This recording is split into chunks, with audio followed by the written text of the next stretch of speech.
Hi guys, welcome to Twin Perspective. I'm Joe, and tonight I'm going to be breaking down my top five greatest albums by the Dave Matthews Band. Dave Matthews Band, or DMB. I really dig this band. Now, I discovered them in the mid 90s when I was surfing MTV on a whim, hoping to catch some decent music. I wanted a feel of the times. I think it was 1994. And in that hour of music, nothing got me except for this crazy, funky little jam. What would you say? And I thought the music was interesting. The way the guy sung was interesting. A big harmonica solo in it. Uh, I went out and got the album, Under the Table and Dreaming. Loved it and proceeded to buy every album they've had since then. I didn't collect the lives. They were recording a lot of live albums. And I believe it was after Before These Crowded Streets in 1998 that I decided I wasn't going to buy anymore unless I listened to it and really loved it. And I've only bought one album from them since. I've listened to everything that they've released. The last couple of albums I haven't been keen on. Just like in the video before about Coldplay, the last two albums by Dave Matthews I haven't really sat down and listened to multiple times and deeply and intently. It's hard sometimes when you have kids and pets and stuff, but I do love this band, and I'm gonna rank them the way I see them as far as this point in their career. On my favorites list, I have them at number 13, the Dave Matthews Band. Here we go. At number 5, I'm going with Live at Red Rocks, 8/15/95. This was a great live concert, and all their live albums are great. This is basically a collection of Remember Two Things and Under the Table and Dreaming, which a lot of Under the Table is re-recorded or reproduced. Remember Two Things, but Live at Red Rocks, in my opinion, this is better than Remember Two Things. So that's where I'm putting it at number 5. At number 4, I'm going with Busted Stuff from 2002.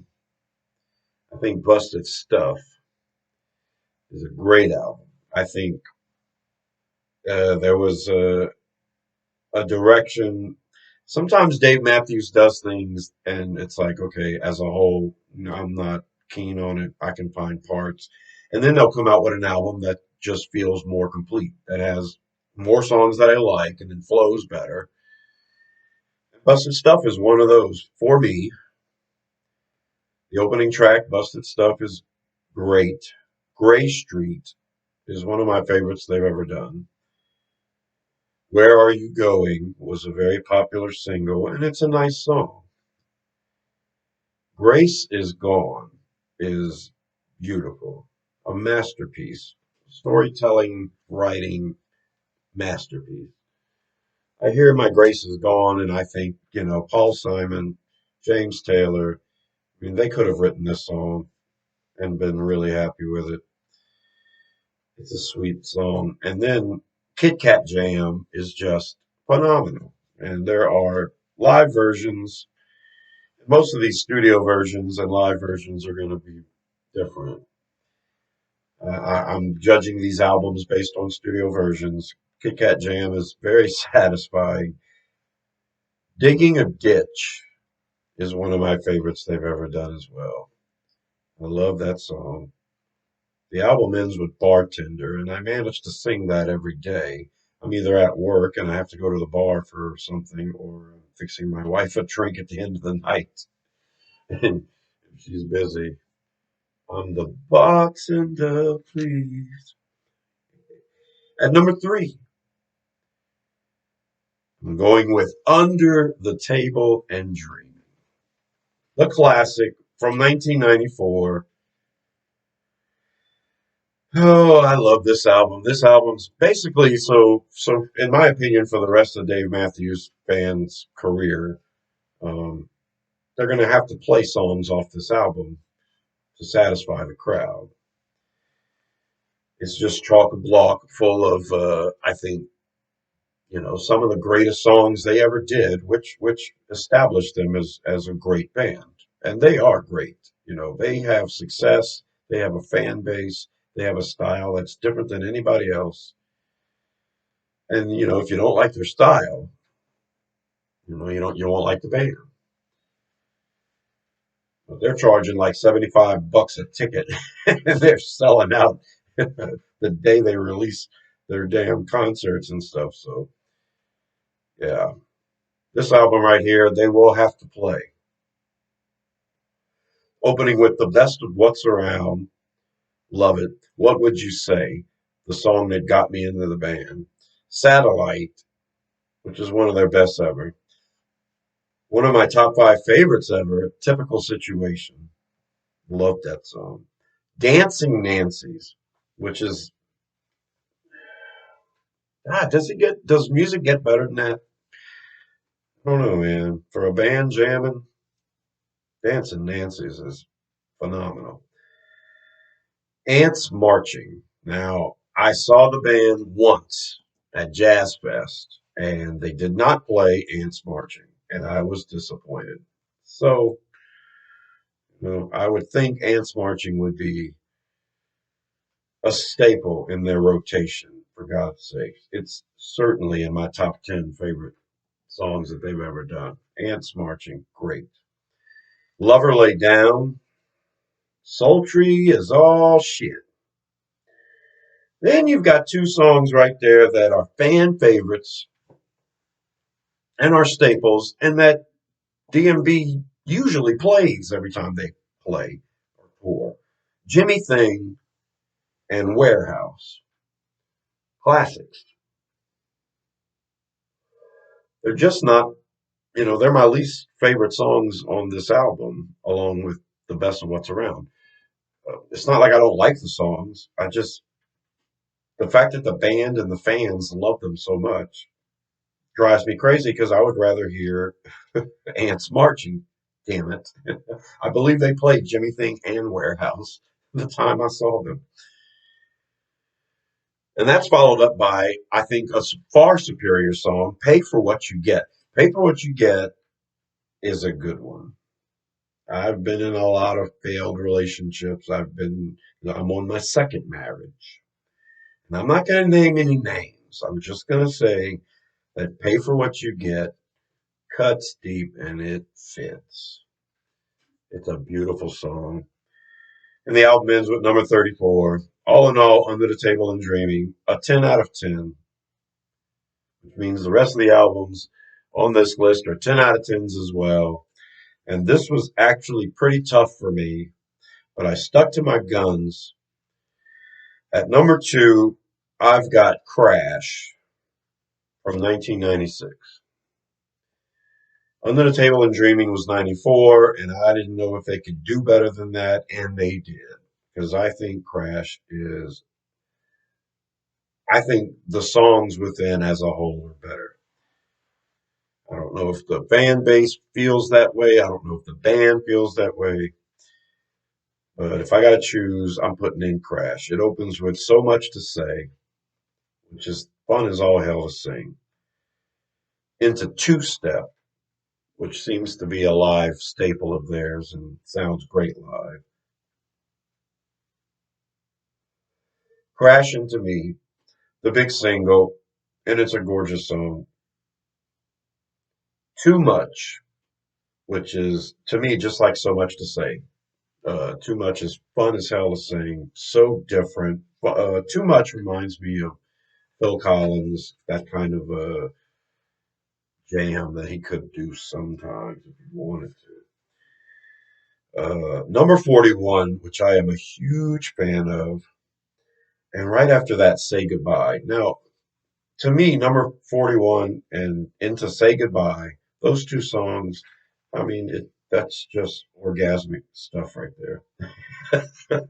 I love when an album has great songs smack dab in the middle. It holds that fucker together. It really does. It does a good job. Notice that a lot in the albums that I pick. Lie in Our Graves is just beautiful, phenomenal. I love the tempo change and then go right back to it. Into a pretty standard sounding song, Cry Freedom, but the lyrics are so good. Cry Freedom is in my top five. Favorite songs by Dave Matthews. I love that song that much. Cry Freedom. The lyric is amazing, and I'm a hippie slash protester slash activist type wannabe. I've got a position on these things. Some of it is just plain as day, and I appreciate people like Sting or Peter Gabriel or Tears for Fears, to sing about this stuff. Everybody needs to sing about it. So kudos to DMV on Cry Freedom. Tripping Billies. Songs don't get any more fun than Tripping Billies. That's another one they should play every time they're live. Love Tripping Billies. Ends with Proudest Monkey, and that is exactly what I am. What we all are. I love that album. I wanted to put it number one, but I've had a love affair with my number one album for a while now, and at number one, I've got Before These Crowded Streets from 1998. Now, I will admit, as a whole, there are songs on this album that don't hold up to the worst songs of Under the Table and Dreaming or Crash. There are songs on Before These Crowded Streets that would be the worst song on both those albums as well. But as an album, it does it for me. It all fits. It's a great flow. It starts with Pantaya Naga Pampa into Rapunzel. And at this point, I'm losing my shit because Rapunzel is just amazing. And then it goes into The Last Stop, which that song has everything, the lyrics, the meaning, the feeling, the way they did it. Oh, he's growling. By the time The Last Stop is over with, I am exhausted already. I'm telling you, between Rapunzel and The Last Stop, my ass is kicked. And then they go into Don't Drink the Water, which is my favorite song that they've ever done. It is so Peter Gabriel, and it just creates a mood, and the lyric is so deep and messed up, and it's the kind of song that only an artist can do and get away with. There was no record company or producer sitting around saying, we need to do this song. No. They're the ones that would say, you can't do this song. And DMB was like, yeah, we will. We're gonna put some Native Americans in pilgrim outfits while we're at it. Holy cow, man. Now, it's possibly the greatest beginning of an album ever. I mean, at this point, I am spent. So when they go into Stay, wasting time, the big single, I'm ready for a break. Okay, it's a nice song. Then they go into Halloween, and Halloween is their one song that they've done that gets me. It took a long time for me to grasp what the fuck was going on. It's still really harsh, but it's good. I love it. I would love to hear Oingo Boingo redo it, actually. Then they do The Stone. Now, The Stone is the sequel to Pay for What You Get. So you go from pay for what you get lyrically into the stone. You've got yourself a complete thing there. Amazing stuff. Then they slap Crush on us, and Crush is just funky and amazing, beautiful. And then they do the Dreaming Tree, and the Dreaming Tree is my second favorite song on here. Only Don't Drink the Water is better than the Dreaming Tree. The Dreaming Tree is phenomenal. It's a gorgeous song. It reminds me of home. It reminds me of being a child, and it puts me into that place of being an adult where it's a beautiful thing, beautiful experience. The Dreaming Tree is such a good song that I don't mind Pig and Spoon right after. Pig Pig is a good song. Spoon is very good. I love Alanis Morissette's voice. She does a phenomenal job in Don't Drink the Water, and she's more prominent here in Spoon, and it's like a duet, and I'm fine with it. So there you go. That is my top five favorite albums, greatest albums by the Dave Matthews Band, a great band, number 13 on my favorites list right now.